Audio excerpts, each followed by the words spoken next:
You ask Tiger to solve. This deals with linear equations with one unknown. The final result is m equals 3. Let's solve it step by step. Simplify the expression. Group like terms.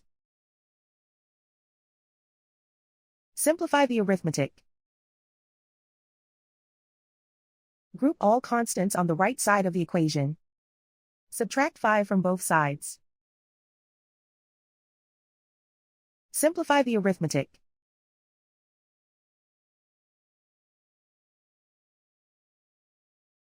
Isolate the m. Divide both sides by 2. Simplify the fraction.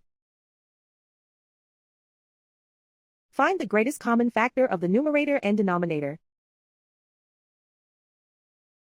Factor out and cancel the greatest common factor.